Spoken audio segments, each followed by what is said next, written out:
Hello les amis et bienvenue dans ce live où je vais te parler des 6 outils qui ont changé ma vie et qui pourraient bien changer la tienne. Dans ces 6 outils, il y en a un qui est un total intrus. J'ai lancé un petit jeu hier, il y a eu des participations. C'est l'occasion pour moi de vous révéler celui qui est l'intrus et n'hésite pas à me dire celui que tu penses qui est l'intrus en commentaire. L'idée de ce live, c'est vraiment de te permettre de mieux me connaître et mieux connaître ma couleur en tant qu'accompagnante. 2, de pouvoir utiliser toi aussi ces approches, ces outils pour changer ta vie à ton tour. Et 3, de pouvoir peut-être tester ces outils avec moi puisque cet été, il y a en exclusivité une offre d'été que je propose qui est un coaching flash, la possibilité d'avoir une seule séance avec moi sur un sujet en particulier avec un questionnaire de préparation et un suivi. C'est l'offre d'été, elle est toute fraîche, toute chaude en même temps et elle est possible exclusivement en juillet. Il me reste 2 places, donc si ça t'intéresse et que tu as envie d'explorer mon coaching et d'impulser un changement dans ta vie, c'est l'occasion. N'hésite pas à m'envoyer un message privé pour qu'on en discute et que je te partage les infos et les dispos. Voilà pour ce live, il va être assez court, je crois. Je suis jamais à l'abri d'être inspirée et de papoter, tu le sais, et j'aimerais bien qu'il soit interactif. Je vais te parler du coup des 6 outils qui ont changé ma vie et que j'ai décidé d'intégrer à mes accompagnements. Ces outils, je te les ai partagés. N'hésite pas à me partager toi en commentaire celui que tu penses qui est l'intrus parmi ces outils. Le premier que j'ai partagé, ce sont les neurosciences, numéro 1. Le 2, la CNV, la communication non violente. Le 3, l'astrologie. Le 4, l'énéagramme. Le 5, les arts, la danse, l'écriture par exemple. Et le 6, l'intelligence collective. Note-moi 1, 2, 3, 4, 5, 6. Note-moi neurosciences, CNV, astrologie, énéagramme, art ou intelligence collective en commentaire, en live ou en replay pour qu'on puisse en faire un jeu interactif. C'est quand même plus fun. Il y a déjà plusieurs personnes qui ont participé, 17 exactement quand j'ai été regardée. Parmi les 17, il y a eu pas mal de bonnes réponses, bravo à vous, et pas mal de mauvaises réponses, bravo à vous aussi. Merci aux personnes qui ont participé activement, et merci aux personnes qui ont observé et qui se sont positionnées de leur côté. Merci à chacun, chacune d'être présente à sa façon. Ça crée de l'élan dans cette communauté, c'est inspirant, c'est fédérant. Voilà, ça m'apporte beaucoup ces interactions en direct ou en virtuel. Donc, je vais pouvoir vous révéler les réponses.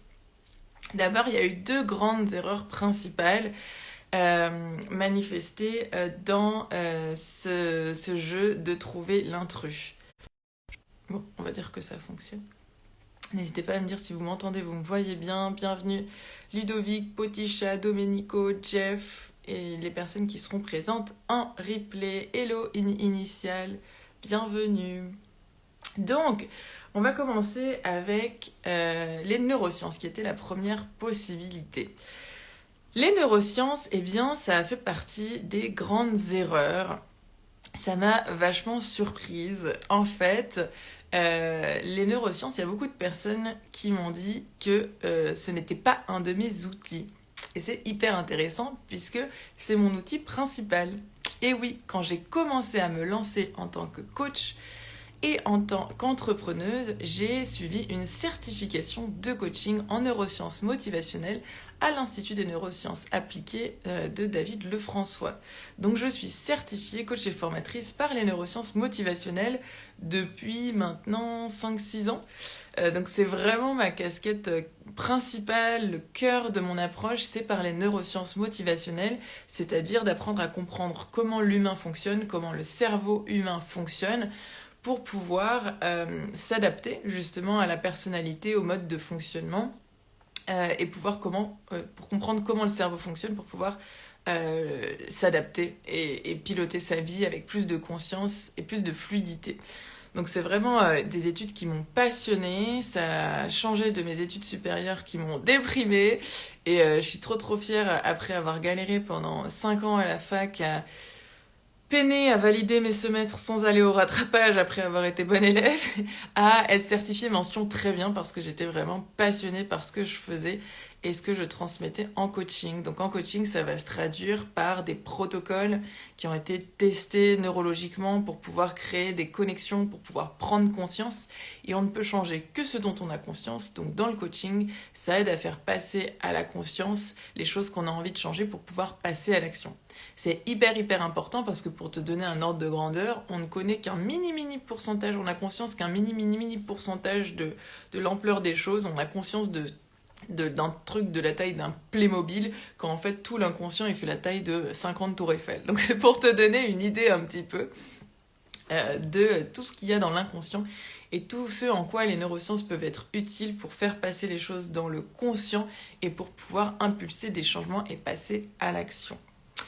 Voilà, donc la première réponse était vraie. Bienvenue Guillaume. La première réponse était vraie. Les neurosciences motivationnelles, c'est vraiment un outil qui a changé ma vie et qui, je pense, pourrait changer la tienne. C'est pour ça que je l'ai intégré à mes accompagnements. D'ailleurs, j'ai moi-même été coachée par un coach en neurosciences motivationnelles pendant 1 an avant de décider d'en faire mon propre métier et de me former à la même école que mon coach. Fabrice Debony qui a créé Et tout le monde s'en fout, je le remercie encore, donc une vraie belle décision.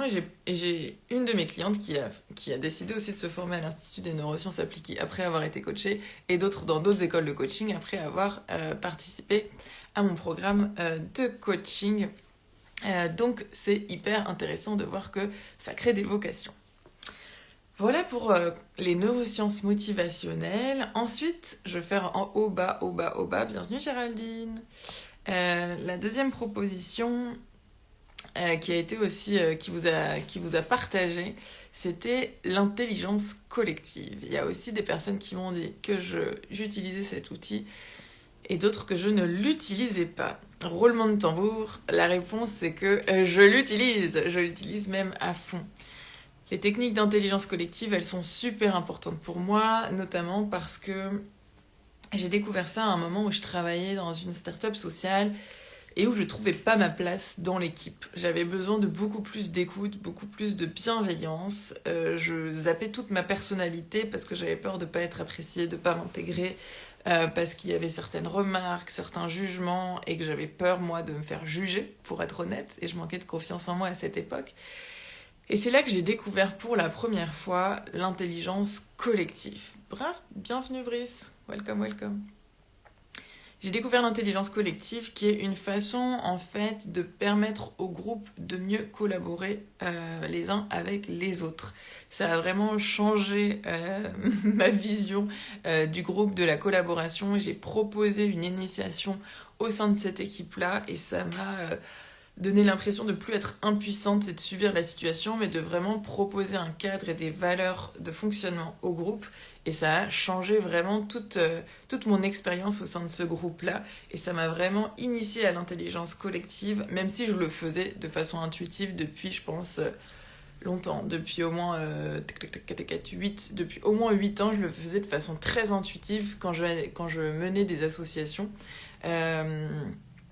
Donc d'abord à Cheer Up, ensuite au Noise et ensuite à Coexister Paris, j'ai animé des groupes de 20, 30 à beaucoup plus de personnes et donc j'étais déjà facilitatrice en intelligence collective pour permettre à chaque personne de trouver sa place dans le groupe. Donc je le faisais intuitivement depuis au moins 8 ans à cette période-là et j'ai découvert que ça portait un nom, la facilitation en intelligence collective. Je me suis faite former par Infusio au début et puis ensuite j'ai continué à progresser et notamment la communauté qui me forme et avec laquelle j'interviens en mission, c'est Changemaker Exchange, une communauté internationale d'acteurs et d'actrices de changement. Et donc j'ai été formée notamment cette année à la facilitation d'intelligence collective en anglais, en milieu interculturel, en Italie, en mars, c'était ouf. Et j'ai bien envie de continuer à me former. Et j'avais suivi quelques petites formations aussi à la médiation interculturelle, à la médiation antiraciste, etc. Donc c'est quelque chose qui, au cours de mon parcours, en fait, a été important, notamment dans les cadres des associations Coexiste et Coexister, où j'étais engagée pour le vivre ensemble à travers la paix interreligieuse, j'allais déjà intervenir dans des milieux scolaires pour déconstruire des préjugés, etc. Donc j'étais déjà dans une posture de médiatrice, de facilitatrice. Donc on trouve souvent dans son enfance, dans ses premières années, dans sa construction, des signes en fait, des passions qu'on a et des talents que l'on a. Et je pense que c'était le cas quand je relis mon parcours. Donc l'intelligence collective, hyper importante pour moi. Je pense que ça a été aussi ma deuxième grande casquette. Donc c'est vraiment super intéressant que ce soit là, que ça ait partagé vos avis. Je me dis que c'est tellement évident que peut-être je n'en parle pas. Mais vraiment, en coaching individuel, les neurosciences sont vraiment l'approche principale que j'utilise. Et en collectif, l'intelligence collective est vraiment l'approche principale que j'utilise. Donc si tu veux tester en individuel, contacte-moi pour explorer une séance flash. Et si tu veux tester l'intelligence collective, c'est en collectif que ça se passe. Et pour ça, tu peux t'inscrire sur la liste d'attente du Club des entrepreneuses. Ou si tu n'es pas encore entrepreneuse et que tu souhaites le devenir, c'est parmi les entrepreneuses de vocation. Pareil, écris-moi si tu as besoin de précision. En tout cas, tu as le lien de la liste d'attente du club dans la bio et de l'inscription aux entrepreneuses de vocation également. Bienvenue Caro, bienvenue Domenico, soyez les bienvenus. The Home in Me, welcome as well. So7, bienvenue, ça fait plaisir de voir plusieurs d'entre vous passer. Donc, on a dit neurosciences, check, depuis 6 ans. On a dit intelligence collective, check, depuis officiellement 6 ans, mais depuis bien plus longtemps auparavant, puisque j'ai fait 4x3, 12 années d'associatif où je menais des collectifs. Donc vraiment, mes 2 premières casquettes. Ensuite, on remonte. Je vous ai proposé la communication non violente. Est-ce que c'est vrai ou c'est faux ? Eh bien là, vous avez tous eu juste et toutes juste. Bravo. Effectivement, la communication non violente, c'est une de mes philosophies de vie et une de mes approches en accompagnement essentielles. La communication non violente, ou plutôt conscience non violente, c'est une façon de mieux se connaître pour prendre soin de soi et mieux prendre soin des relations à soi-même et avec les autres, qui est basée sur une meilleure conscience de ses émotions, de ses besoins et une meilleure empathie des émotions et des besoins des personnes qui nous entourent pour pouvoir mieux communiquer, mieux s'entendre et prendre soin des relations et des groupes. Donc vraiment pour moi ça a changé ma vie cet outil, ça m'a permis de sortir des jugements, des interprétations, ça m'a permis d'être plus objectif sur mes relations, plus sereine. Enfin bon, ça a vraiment changé ma vie, que ce soit amicale, familiale beaucoup, et puis professionnelle dans un second temps. Mais vraiment, ça a changé ma life. J'ai découvert ça pareil dans le stade je crois, de la start-up sociale dans laquelle je me passionnais, mais en même temps, il y avait beaucoup de choses dans l'environnement qui me challengeaient, avec un manque de confiance en moi et un manque de bienveillance et d'écoute dans mon environnement dont j'avais besoin. Et j'ai aussi découvert, grâce à cette structure, la communication non violente, où j'ai commencé à me former avec les architectures invisibles. Puis j'ai continué pendant ma certification en neurosciences avec Anouk, où j'ai adoré. Et puis ensuite, j'ai été surtout formée sur le long terme par Thomas Dansbourg, qui est un précurseur et qui a été formé par le fondateur de la communication non violente, Marshall Rosenberg. Et donc, je me fais former là-bas depuis 2018, donc depuis 5 ans, en initiation, en approfondissement de l'approfondissement. J'ai une communauté avec qui j'entretiens mes compétences de communication non violente et je forme à la communication non violente dans mes accompagnements. Et on utilise beaucoup les outils de communication non violente dans les accompagnements, que ce soit individuels ou collectifs, avec une large place dédiée à l'écoute, puisque pour moi l'écoute soigne, l'écoute libère, l'écoute permet de discerner, de trouver ses propres solutions. Donc je trouve ça extrêmement empathique, extrêmement empowerant et extrêmement clarifiant. Donc il y a une immense part à l'écoute dans ma vie, dans mes accompagnements, et une immense part aussi à la reformulation empathique. Je trouve que c'est extrêmement fort d'avoir quelqu'un qui te reformule ce que tu as dit et que ça te permet de vraiment conscientiser ce que tu viens de partager d'une autre façon et de pouvoir te positionner, préciser, avancer dans ta réflexion. C'est extrêmement fort et tu verras les points en commun entre l'écoute empathique de la CNV et puis le coaching qui est extrêmement basé sur l'écoute, enfin le questionnement pertinent, l'écoute empathique et la reformulation éclairante. Donc il y a des points en commun entre tous ces outils. En tout cas, la communication non violente, pour moi, c'est une révélation. Et je compte bien continuer à me former, peut-être même être certifiée prochainement. C'est un très très très très long parcours, mais je pense suivre le parcours de Thomas Dansbourg prochainement sur incarner et diffuser la communication non violente pour continuer à diffuser ça dans mon travail et dans ma vie en général. Voilà pour la communication non violente. Un autre outil dans le même genre, c'est l'énéagramme. L'énéagramme, vous avez quasiment tous su. Peut-être parce que justement en juin, je me suis beaucoup formée. J'ai eu une semaine de communication non violente il y a 2 semaines. Et donc j'ai été dans le château de Thomas Dansbourg pour me former 4 heures par jour. Et 4 heures de pratique artistique aussi. C'était vraiment un super format. J'ai appris beaucoup. Ça m'a redonné l'élan de remettre l'écoute au cœur de ma vie professionnelle à nouveau et d'honorer l'écoute et le pouvoir de l'écoute dans mes accompagnements. Et je reviens là, effectivement, de 3 jours de stage d'énéagramme. Enfin 2 jours, mais je suis restée plus longtemps. Et donc, effectivement, l'énéagramme, c'est un outil qui m'a permis de beaucoup mieux me comprendre et beaucoup mieux comprendre les autres. C'est très éclairant. J'ai fait 3 modules de formation et je compte bien continuer les 12 modules. En tout cas, je suis en chemin. J'ai la nez qui me gratte aussi. Voilà. Et donc l'énéagramme, c'est aussi très très fort et je coach de plus en plus avec cet outil, même s'il me reste encore une bonne partie de la certification à suivre. L'énéagramme, c'est un outil, si tu connais le MBTI par exemple, c'est un peu un outil similaire psychologique qui permet d'identifier des profils de personnalité très précis, puisqu'il y en a à peu près 27. Et donc l'idée, c'est de pouvoir mieux comprendre qui je suis, quelles sont mes blessures, quels sont mes chemins d'évolution et comment est-ce que fonctionnent les autres. Il n'y a pas quelqu'un qui a raison ou quelqu'un qui a tort, on a juste des façons différentes. Chacun a sa vérité et chacun vit sa vie et voit le monde d'une certaine façon et tout est valable. Et l'idée, c'est comment est-ce que je peux, je vois le monde selon une expertise et comment est-ce que je peux mieux comprendre les expertises de chaque personne pour pouvoir mieux se comprendre, mieux collaborer et mieux s'aimer tout simplement.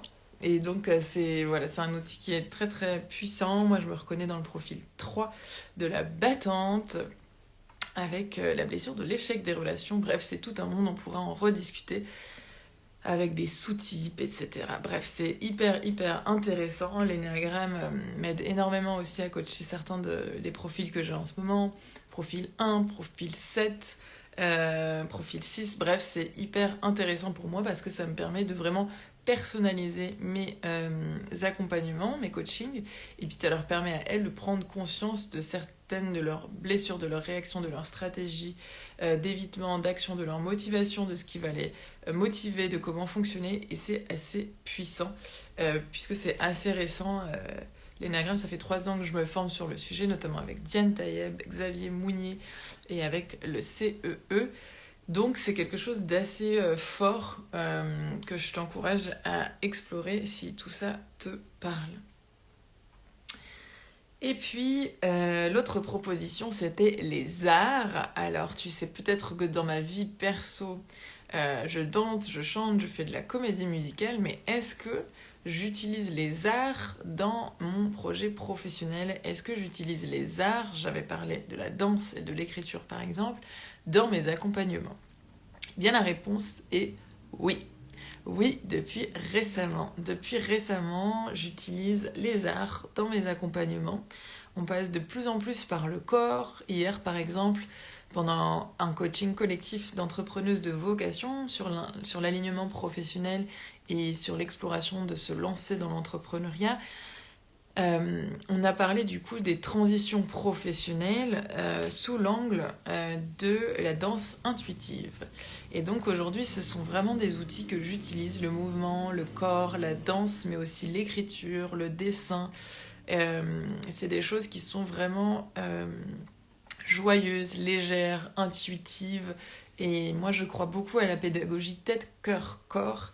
Et donc, je suis dans le mental beaucoup avec les neurosciences, je suis dans le cœur beaucoup avec les émotions de la communication non violente, par exemple, et je suis aussi dans le corps avec des pratiques artistiques, notamment le mouvement, la danse, etc. Donc, vraiment, l'idée, c'est d'aller connecter aussi avec l'intuition, avec l'inconscient, avec les mémoires, avec tout ça. Et donc, effectivement, j'intègre de plus en plus des pratiques artistiques à mes accompagnements et notamment à la danse et l'écriture intuitive, l'écriture de plein de façons et je forme aussi à ces sujets, ce qui fait que les participantes réutilisent ensuite toutes ces approches dans leur propre accompagnement puisque j'accompagne beaucoup de femmes qui sont dans le prendre soin, qui sont dans l'accompagnement, qui sont dans le bien-être et qui peuvent du coup utiliser tous ces outils elles-mêmes dans leur vie perso mais aussi dans leur vie pro. Et donc, il n'en reste plus qu'un. Et oui, je l'ai gardé pour la fin. Si tu as bien suivi, j'ai dit que oui, les neurosciences faisaient partie de ma couleur avec ma certification en neurosciences motivationnelles. Je t'ai dit que l'intelligence collective aussi était un de mes outils clés où je me suis formée notamment avec Changemaker Exchange, la communication non violente à fond avec Thomas Dansbourg, l'énéagramme à fond avec le CE et Diane Taïeb et Xavier Mounier, et puis l'art, effectivement, la danse, l'écriture, je me forme beaucoup. J'ai coécrit un livre, je vais danser toutes les semaines, voire même tous les jours en ce moment pendant l'été, et je retransmets tout ça, et je pense d'ailleurs me former. J'ai participé beaucoup à des retraites de Koya, qui sont un mélange de cercles de femmes, de danse, de rituels chamaniques, et de yoga. Et donc du coup j'ai beaucoup aimé, j'ai fait plusieurs retraites avec Claire, c'est quoi ton nom de famille? Claire Garin. Et j'ai adoré et ça fait quelques années maintenant que je pense me former pour devenir professeur de Koya et pouvoir intégrer encore plus de corps et d'art et de danse, de mouvement, de spiritualité dans mes accompagnements. On va tester le tirage d'oracle à la prochaine séance, notamment pour guider notre intuition. Et tu sais que j'ai fait partie d'un club de spiritualité peut-être en début d'année, et donc j'intègre aussi de plus en plus de propositions spirituelles en fonction des intérêts des personnes qui forment le groupe. Donc, tu as compris que c'est la dernière option qui ne va pas être un outil de mes accompagnements ou un outil qui a changé ma vie, c'est l'astrologie. Et oui, l'astrologie, ce n'est pas un outil que j'ai exploré moi-même, ce n'est pas un outil que j'intègre dans mes accompagnements, ce n'a fait pas partie de mes couleurs, de mon identité, ni en tant que personne, ni en tant qu'accompagnante. Pour autant, je connais plein de personnes, d'amis, de collègues qui adorent l'astrologie et qui m'en parlent beaucoup.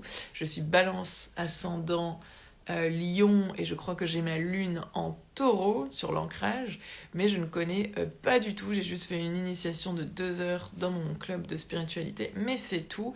Et je suis super sceptique et en même temps super curieuse, mais ça ne fait pas partie des couleurs de mes accompagnements. Donc voilà, tu sais tout maintenant sur les couleurs, les approches que j'utilise. Bienvenue Morgane, on est en train de conclure ensemble ce live sur les 6 outils qui ont changé ma vie et que j'ai intégrés à mes accompagnements.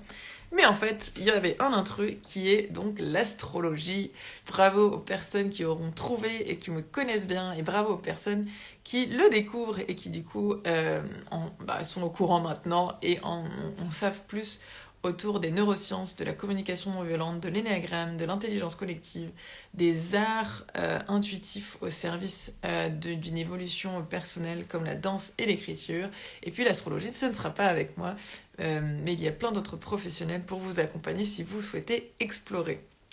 Voilà pour tous mes outils, je suis très heureuse d'avoir pu vous les partager parce que comme en juin je me suis beaucoup formée en communication non violente et en énéagramme, je me suis rendu compte à quel point mes outils étaient de plus en plus clairs et qu'il y a beaucoup de personnes qui accompagnent beaucoup de coachs et qu'on ne fait pas du tout la même chose avec la même énergie et qu'on n'est pas tous sensibles aux mêmes valeurs, aux mêmes approches, et donc c'est devenu vraiment très très clair pour moi ces 5 approches-là.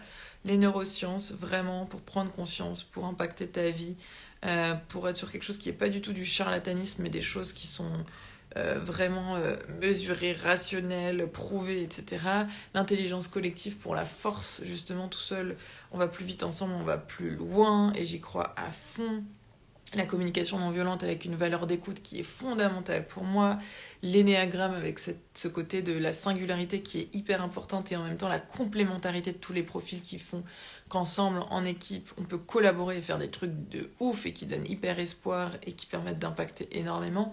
Et puis l'art pour passer par le corps, parce qu'il y a beaucoup de choses qui ne passent pas seulement par le mental, par la conscience, etc. Donc pour moi, c'est la complémentarité de l'approche tête, cœur, corps que je vais encore plus incarner à l'avenir pour avoir une complémentarité d'approche tête, cœur, corps, neurosciences, CNV, énéagramme, intelligence collective et les arts. Voilà, tu sais tout sur mon approche. Si tu as envie d'en savoir plus, eh bien, tu peux seulement ce mois-ci tester une séance avec moi en coaching flash. Il me reste 2 créneaux. Pour cela, tu as juste à m'écrire un message en message privé pour en savoir plus, pour faire une séance ponctuelle avec moi en juillet et travailler sur un sujet en particulier. J'en ai 2 de prévus ce mois-ci. J'ai hyper hâte. Une avec une médecin et une avec un entrepreneur. C'est un homme, ouais, une fois n'est pas coutume. Les hommes en ce moment me contactent pour les accompagner aussi. Je ne sais pas ce qui se passe, mais je suis curieuse, donc je vais l'accompagner aussi. Donc n'hésite pas, si tu es entrepreneuse et que tu as envie de travailler sur un sujet en particulier pour l'été, pour bien préparer la rentrée, sur les enjeux de ok, quelle est ma stratégie, comment je m'organise, quelle est ma communication, comment est-ce que je communique, quelle est ma stratégie, sur ton état d'esprit, ton mindset, ta confiance en toi, bref. Je peux t'apporter beaucoup de choses sur ces sujets en tant qu'accompagnante et en te partageant ma propre expérience d'entrepreneuse. C'est exclusivement en juillet puisque j'ai des créneaux dispo avec l'été et que j'ai l'élan de t'apporter un gros boost, un gros déclic avant la pause d'août et la reprise de septembre. Peut-être l'occasion de pouvoir partir en vacances l'esprit plus léger ou de commencer l'année avec un esprit plus clair. En tout cas, c'est ma proposition pour ces coaching flash en individuel. Et si tu as envie de tester le collectif, tu sais que je vais lancer la première promo de mon club d'entrepreneuses en septembre et les inscriptions vont commencer à s'ouvrir ce mois-ci. Les places sont très limitées parce que ce soit une promo en petits groupes pour pouvoir avoir une vraie cohésion, un vrai impact. Et ce sera une promo toute particulière puisque ce sera la première avec beaucoup de bonus et d'avantages. Et en plus, elle sera celle qui va co-créer avec moi toutes les facettes de ce club.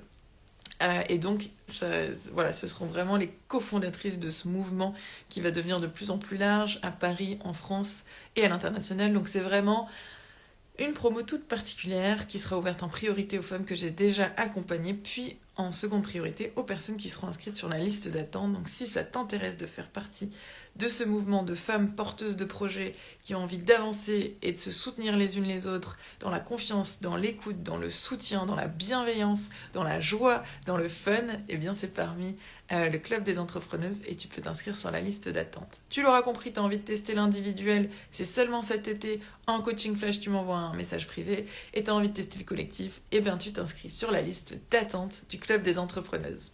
Je suis trop contente d'avoir pu clarifier quels étaient les outils de mon ADN de personne et d'accompagnante et j'espère que ça peut être plus clair pour toi pour savoir si je suis une belle personne pour t'accompagner dans ton évolution, dans ta progression, dans ton épanouissement, dans l'impact que tu veux avoir sur le monde. Hâte d'en discuter avec toi et de savoir ce que tu en auras pensé. Pour l'heure, je file, je te souhaite une excellente journée et au plaisir de te retrouver en message privé ou ailleurs. Belle journée! Bye!